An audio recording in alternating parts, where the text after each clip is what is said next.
The content you're about to hear may be graphic in nature. Listener discretion is advised.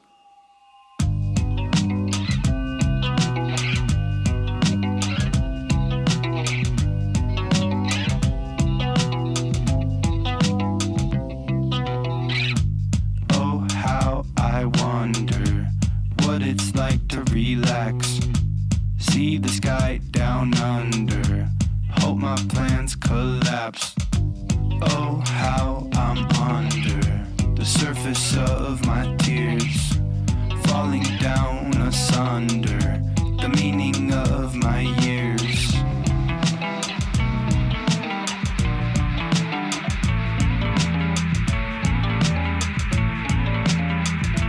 This is True Crime XS.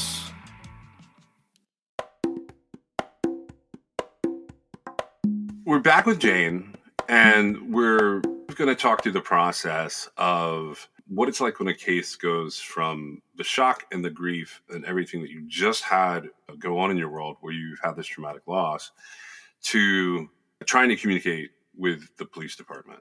You did all the right things here. You hired a private investigator, and that was pretty quickly into this process. And then you took their advice to go and get this second opinion with the pathologist who prepared like a secondary autopsy report. What made you go for that second autopsy report? Was it something that the private investigator said? Yes, he suggested that, but also at that time, the detectives were quite firm in their belief that it was suicide.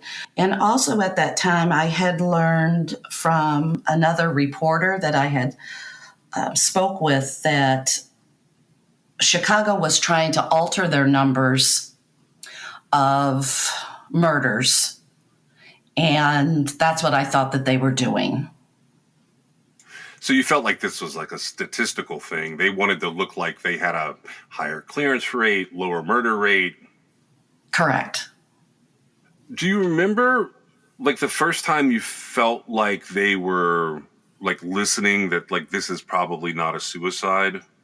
Like even if you don't know the date, do you remember like having a conversation with someone where that seemed to be the case? Yes, it was when Jay's case was officially turned over to the cold case detectives. I never stopped communicating with the detectives, and they did send 2 detectives out to the house. They were not thrilled to be there, but they did send them out. Those 2 detectives were not the detectives that took over the case for the cold case detectives. They were kind of in between that time frame. And shortly after that meeting at the house, that's when they turned it over to the cold case detectives, namely Detective Rodriguez. That's who I started communicating with. They did not want to talk to me. Did you see a difference in how Detective Rodriguez seemed to be handling things? Yes, I did. Was he communicative with you? Oh, yes, he was. Was there a point in time where he said that, like, he wasn't going to be working on your case anymore and handed it off? He called me and told me that he was retiring and that he assured me that Jay's case was going to be investigated by another cold case detective. And that was the start of nothing. Did you ever hear from a new detective? Yes, we did. We did hear from the other detective, not as frequently as Detective Rodriguez. Do you know if they, where that went? Did they feel like they had enough to go further? I mean, obviously not we're here where we're at now, but do you have any idea if they even considered putting it before a grand jury? Oh, no. Okay. Absolutely not. Now, our private investigator went with us. It was in downtown Chicago. The assistant district attorney was there. And at that time, I told them that the investigation was botched from the get-go. They did not like that at all. And it was at that time they told me how they saw it, what they thought happened, and they had no proof of what they, were saying. No proof. Or if they did have proof, they weren't sharing it. Did what they tell you, did it sound plausible? Oh, good question. I suppose it sounded plausible, but from what we were told beforehand, it just didn't sit well with me. I felt like they were just being pretty abrasive with us to get us to leave them alone. Well, in what they told you, were there next steps to be taken? I mean, did they have a conclusion that ended it when they were done with their meeting with you? No, there was no, it was just see you later. No. And that was it. That was it. And do you feel like on their side of things that they had concluded everything? Oh yeah. I guess that they didn't give you a scenario where they felt like Jay had been killed and that they were going to be pursuing the case. No. I mean, obviously Jay had been killed and in their minds, the person of interest was in jail and there was no way to get evidence. And so that's how they left it. They said this person has gone to jail for a different crime and this is how it is. Yes, and they did not want to have him plead to a lesser charge. So they were not going to pursue it, and that basically I should be satisfied with that. They said, I remember, isn't that what you want? Him in jail. And it's like, well, no, that's not what I want. I want the person who killed Jay to be in jail. Right. And you want him to be held responsible for his murder. Yes. Because justice is for everybody, not just who they pick it to be for. Right. I mean, right.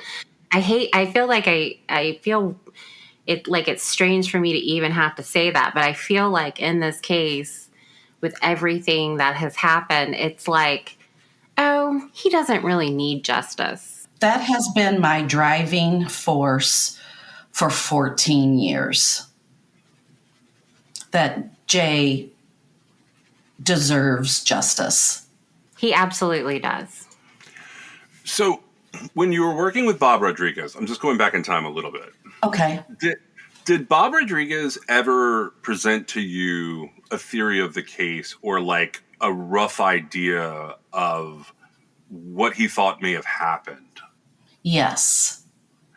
And when he did that, did he indicate to you that he actually went and spoke with someone that he considered to be a primary person of interest? Yes. Did he tell you the results of that conversation? And from what he said there, did you feel like Detective Rodriguez hit a brick wall? At that time when he told me, no. But as time went on, yes. But he was actively attempting to do, from what I can tell, a number of things. The first one was the person of interest he had a slightly different address than where things would have been related to Jay. And he did a pretty good job of running down and connecting him to two areas that would be in common with Jay, including what would be called the Chinatown area in Chicago, as well as an area just south of Columbia College. Did he talk to you about that at all? Yes. In talking with I'm going to go forward and then backwards, and I apologize for doing that. In talking with Durkin and the assistant state's attorney at the time, did they basically tell you the same theory Bob Rodriguez had, or did they give you a different variable? They told us the same thing with more graphic detail. Yeah, it was very similar. Did they sound like they were trying to counter news articles that had come out when they were talking to you from the position of giving you resolution and saying the guy was in jail and there's nothing we can do about it? I'm sure they told you a story. I've sat in on those before. When they told you that story, did it sound like they were trying to appease you? Yes. Did they say things like they were trying to like give you peace of mind for Jay's last moments or anything like that? Oh, no. No? Okay. No. I was curious about that because in reading the press, this case got a little bit of press and it could have had a little more heat to it. Bob Rodriguez even participated in speaking with one of the reporters. Mm-hmm. At that time, I never spoke my mind about my thoughts about the case to the press. The first time I ever, said that I thought the investigation was mishandled was to their face during that meeting. In that particular meeting, did they respond visibly to you saying, like, I think this was botched from the jump? Oh, yeah, they responded. They were not happy. Did they respond? Did they say anything to that, like to try and counter it? Oh, yes. They said that it was certainly not botched and that I should see how thick Jay's file was. Did they actually show you his file? No. To the point that you go into this meeting with Durkin and a state's attorney, how many times had you met Detective Durkin? Probably a couple. And had he given you any new information in that time, or did he just sort of say we're working on it? Did he have a party line that he used? No, there was no new information. So at some point in time, Bob Rodriguez comes to you and he says, I've got a guy. And I think this guy he's my prime person of interest. Did he tell you what made him think that initially? Well, hold on for a minute. The name of that guy was provided to them by me. How did you find him? We were supposed to go up and visit Jay. And Jay had called me and said, "No, Mom, don't come up. I have a gig." And I said, "Well, what are you doing?" And he says, "I'm taking pictures of this guy. And he was in the Army, and he wants me to take pictures of him in his Army uniform to send back to his Army buddies." And at that time, Jay told me his name. He told me where he had met him. And then when we were cleaning out Jay's dorm room, Jay had a note on a Post-it. It said, "Bill, the Chinatown dude." And I gave that to the original detectives. So it's not like the detectives did any work to find this person. That name was given to them by me. And that name was given to them, days within us finding out about Jay. Bill the Chinatown person. That's a great name for him right now. They take this information that you give them and they put it into his file. When does Bill the Chinatown person come up again in the course of you talking to the police department? I can't answer that. I don't remember, but I know I asked probably every time I talked to them. And you have to keep in mind, I was calling them all the time. I was probably calling every other day. When you called every other day or ever how frequently you called, how many times did you actually speak to someone? Like, say if a week went by and you called 3 or 4 times, how many times did you talk to someone? Probably once. And it was the original detectives who had the case. At some point in time, Bill, the Chinatown guy, becomes a real person. Yes. Now, did that happen with the original detectives? No. Was there any progress made when you were making those frequent phone calls where you thought they were either taking the case seriously or they had some form of lead that they were like a direction that they were headed in? No. Because you have to remember, they thought Jay killed himself.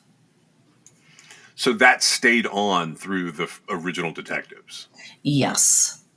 So they go away, and then you find out the stuff that we've sort of already covered. The pathologist and the report that you pay for has a wildly different opinion of what happened to Jay and why it should have the authorities' attention. And then you get a cold case investigator, which we've talked a little bit about Bob Rodriguez. At some point in time, does he make Bill the Chinatown guy a full name for you and a real person? Yes. Did he tell you how he did that? Meaning how he found him, or? Was there a point in time where he came back and he said, this guy's name is, and he gave you the first name, last name, and said, he's a good person of interest for this? Yes. Do you remember how he did that? I think he just told us. He just told us. Did he have any sort of because? I was just saying a reason. Did he give you a reason why he thought it was that? Right, besides the obvious, which is that you found that you knew your son was going to do a gig, you found the name, and then you provided them with the name. Did he say, I checked out Bill, the Chinatown guy, and we think he's a good suspect because... He was in the phone records. Meg and I happen to know that Bill, the Chinatown guy, had a mail stop in Chinatown, and he frequented like 2 different buildings.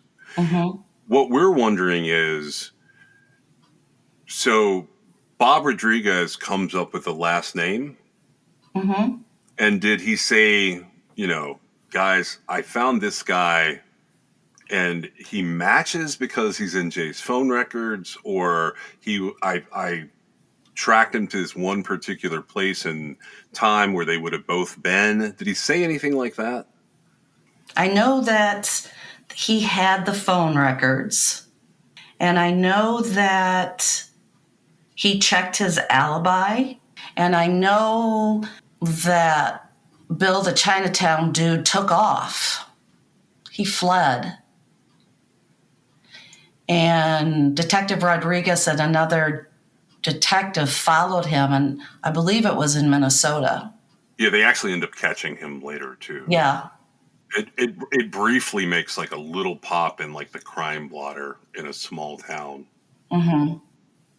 Let's talk about Bill the Chinatown guy for just a second since we're here. I'm not sure. I'm going to name him. I just don't know how I'm going to do it. Sure. I'm not going to implicate Jane or Meg in that. I just want to talk about him for a second because he is the suspect here.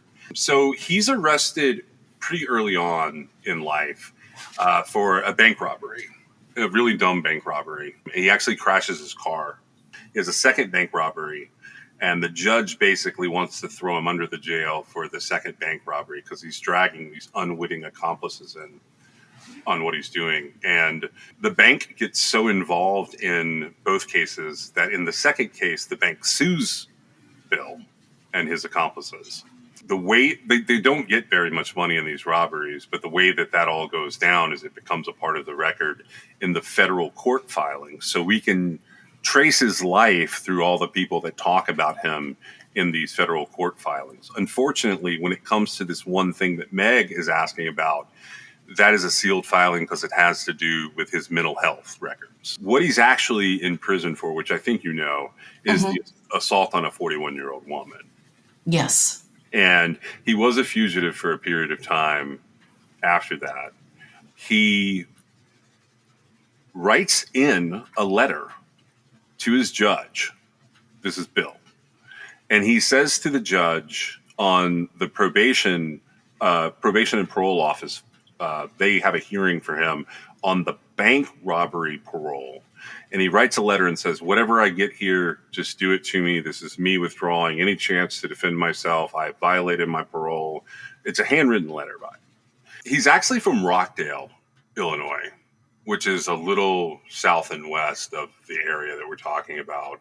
It's almost directly south of Columbia, but it's south and west of Chinatown.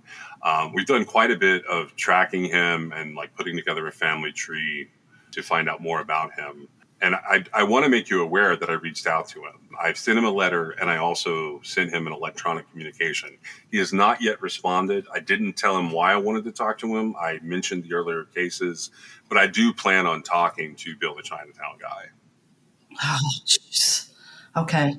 But I would like to have his story.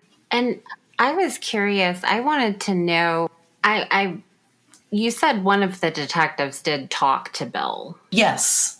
And they got an impression one way or the other, right? Right. As far as he felt like, I mean, because the conclusion was this dude's in jail. Aren't you happy with that? Yes. And if they didn't get the impression that, that satisfied the situation that's happening in the case, they would have said, well, we don't think that's relevant. We need to keep working, and not like, oh, he's already in jail. You should be happy with that. And so from that, I guess I wonder, like, if this guy does not give me the impression that he would be real hard to get it out of. When he committed the assault on the woman, it was in another county. It was not in Cook County. It was in Will County. Mm-hmm. And the Will County prosecutor asked Bill, the Chinatown dude, about my son, because I had found that he, how you can go in and see court dates and what time the court dates. Well, I found when his court date was, and I went in. I watched. And at the time, I was so terrified that I didn't say anything. But I remembered the prosecutor, and I called his office after I had left, told him who I was, and that he was going to see if he couldn't try to talk to Bill, the Chinatown dude, about Jay. And in fact, this gentleman and I talked several times, and he thought that he was getting ready to say something about Jay, either confirm it or deny it. And all of a sudden, the communication between Will County and myself stopped. He would not return my phone calls. Bill, the Chinatown dude, had a court date that was not posted. And then after that fiasco, that is when we met with Durkin and the Chicago district attorney, the assistant district attorney. Do you have any idea of why it fell apart? Oh, they did not want to take a plea deal. They didn't want this guy to get a lesser sentence than what he was going to get. Oh, I see. Well, do you have any idea if he was trying to use it as leverage? I have no idea what happened. Probably what he did was wanted to get him on the murder charge and was offering him less than the judge was going to give him on the assault. Well, I was going to say, I don't see how it would have gone the other way, because you typically get more for murder than you do for sexual assault. When you go in for that court date and then you talk to the Will County ADA, do you remember how long it was before, one, he stopped talking to you, and two, you had your meeting with the ASA in Chicago, Cook County or Chicago? Was it months or years? He probably stopped talking and communicating for maybe a month. And then my husband got a hold of him, and he told my husband what I had just told you, that Chicago had gotten involved and shut down the deal, shut down everything. And, I have my own thoughts why his second appearance before the judge was never on the sheet for public knowledge. I mean, that's just my own thought, but Tell us your thought there. I think the Chicago did not want me to know. They didn't want me to know. That's the only explanation I could come up with, is that they didn't want me to know. They didn't want me to be vocal about it. Yeah, that's the only thing I can think of. And then after that happened, I felt very, very defeated because it was close. I felt, like the first time it was close of either knowing one way or the other. And I know that he could have lied. The Chinatown guy could have lied and said, yeah, I did it. And, this is what happened. But that would have made the detectives of Chicago have to investigate what he said. They're not just going to take his word for it. They would have to verify what he said. Right. And I can tell you from just an investigative standpoint, I am not a detective, but I have worked on a lot of cases. And it is highly unlikely that Jay had this man's name and you have knowledge that he was going to meet up with this man the weekend that he disappeared. And from what we can gather, he was going to meet him for the photography gig. Mm-hmm. And so it is the statistical probability of it not being him with those facts lining up. I mean, it's impossible that it was not him. It has to be him. Otherwise, it's just too much. It would be too much of a coincidence. Now, the original detectives that worked on Jay's case cleared him. Based on? He had an alibi, and they cleared him. Right, but then he went on to commit the assault that he eventually was arrested for. Correct.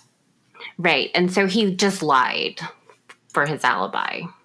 That would be my guess. Because I've learned recently that alibis are not always thoroughly checked out. But the fact that he had his name and he was meeting up with a guy with that name, it's actually not a very common name. No, it is not. The phone records did show that there was communication. It did show that. Yes. I assume this happened really quick. Like, he met Bill in Chinatown, and they made arrangements for him to do photography for him, and so it was all leading up in a shorter period of time, right? That I don't know.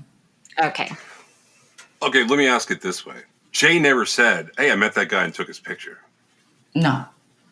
He just said, this guy's going to pay me to take his picture. Yes. And then shortly thereafter disappeared. Well, and he's told his parents, hey, don't come up this weekend because I've got that gig. Right. Okay. And so that all leads to, obviously, when he left and nobody knew where he was going to do these pictures. At the time, he wasn't yet, fleeing because he had committed another assault, right? And so that made it more apparent, I think. But that's just me looking at it from, now. Because Bob Rodriguez checked out the alibi, I'm curious, did he ever come to you and tell you what it was? I believe that he was working. That's what I think it is. I think he told the original detectives he was working, and then it fell apart because it didn't account for the whole weekend, basically. I thought somebody else punched him in or something. but I could be wrong. The stuff that I can get my hands on right now, I'm getting peeks at, and I'm not getting the full story yet. You said that Detective Rodriguez, they followed him because he committed this other crime and then left the area, right? No, he left. I don't know why he fled. But apparently they found him. Rodriguez and this other detective found him in a barn. And they played, good cop, bad cop. And really put the pressure on him about Jay. And he went back then and committed the assault on the woman. Really? But So now that's that actually out of order. Yeah, now that I say that, it doesn't make sense. But that's what I was told. What I read, it was just a very brief blurb about he was wanted for assaulting a female with a knife in a little, it wasn't Chicago. I can't remember what it was, but a little place, and they had gone to go get him. And it could be a completely different time, but I'm fairly certain it's the same person. It's definitely the same guy. Yes, Yeah. It is. It's William Raymond. That's how I've tracked him, because there actually are, believe it or not, several people with that name, and I've had to narrow it down and move Yeah, it but around. we have his birthday and everything, though. Yeah, that has been the most helpful part of it, is having his birthday. It will be interesting, too, because part of that conversation that I had, they said that because of what he did, he was going to go to a more hardened prison. But for some reason, Bill, the Chinatown dude, was transferred to a less secure prison. Yeah, he's in a medium security classification. Okay, well, that's not where he started. He was transferred. And I never knew why he was transferred. So he had a little federal time to do. And he was also being held on a very high, like almost no bond situation. And that they used it to hold him in prison rather than just jail. Because like most people that are accused of a thing, like the assault on the woman, he would go to, quote, jail, which is slightly different than prison. Mm-hmm. But he did not get that opportunity. And he actually took it upon himself. I can't tell what they did to him yet that made him write the letter to the judge that I have, but something there. Well, that made it seem like he didn't want it looked into any further. Yes, I violated my parole. Just get it over with. Yeah. That's how he came across, which it was interesting to me because the attorney relayed it to the judge, and it ended up in the court filings, which is why I was able to see it. But it was basically just saying, I don't need a hearing on this. Just sentence me to whatever it is you're going to sentence me to and be done with it. But doesn't that kind of sound like he was trying to like skip over that? Yeah, it could be that he doesn't want to sit in jail and he wanted to just go ahead to prison, because jails are actually, believe it or not, they're worse than most prisons. It could have been that. It could have been a number of things that he was doing there. I have asked him that in his letters, if he could explain something. In the letters I sent, I've asked him to explain some things to me, and I've made it seem like it's about him. I haven't even hinted at the fact that like I'm on to Jay's case, because I'm just I've been trying to just get him to open up and talk about anything, because he seems willing to do that. But it could be he didn't want to be in jail. It could be the guilt, knowing that like if people looked into it much more, like you're saying, they were going to discover more things that he'd done.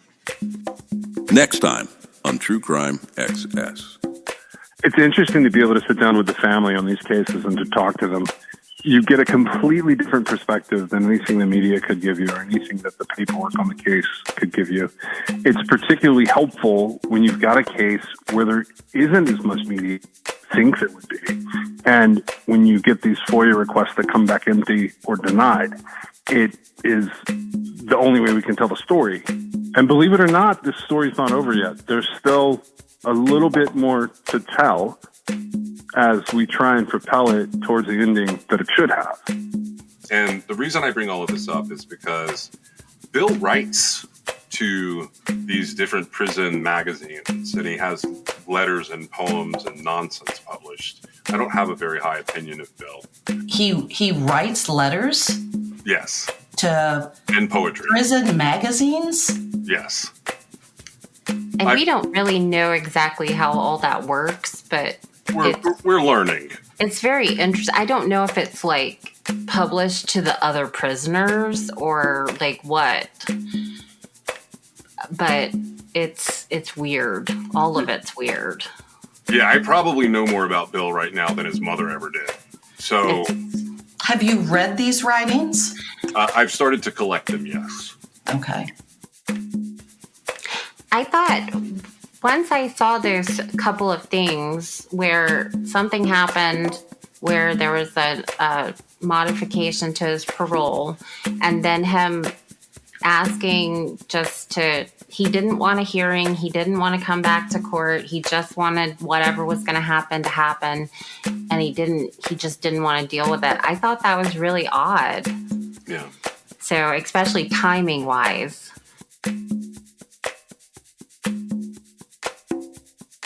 Yeah, they have to see it from that other angle and realize how ridiculous it is that they haven't done anything. Because to me, that's exactly where we're at. This is a case that Bill, the Chinatown dude, is obviously responsible for this. It seems like everybody knows that. And it is bureaucracy and red tape that's the holdup. And they feel like they can skip the justice part for Jay. I have no idea why. I mean, if anything, I can't imagine a 20-year-old college kid. Any 20-year-old college kid deserves justice when their life is cut short like that. Do you think we left anything out? I know we have a couple more episodes to wrap this up, but in terms of just this timeline, did we leave anything out? I think the only thing, as I'm thinking about it, that we didn't talk about that I brought up briefly was that we did put out a reward for Jay. And I had billboard companies put up a couple of billboards along the last train he was on was maybe the Red Line. And one of the billboards was in Chinatown. Special consideration was given to True Crime Excess by LabrattiCreations.com. If you have a moment in your favorite app, please go on and give us a review or a 5-star rating. It helps us get noticed in the crowd. This is True Crime XS. You fall like the stars. I break things like guitars. Thick skin, no scars. We're in trouble, we took it too far. I don't want to go, but it's 'cause I'll disappoint ya. It's all I've ever dreamed of, something I cannot let go of. I hate the competition, this culture's like a gym, and I lost the motivation to get fit in your expectations. True Crime Excess is brought to you by John and Meg. It's written, produced, edited, and posted by John and Meg. You can always support True Crime Excess through Patreon.com, or if you have a story you'd like them to cover, you can reach them at TrueCrimeAccess.com. Thank you for joining us.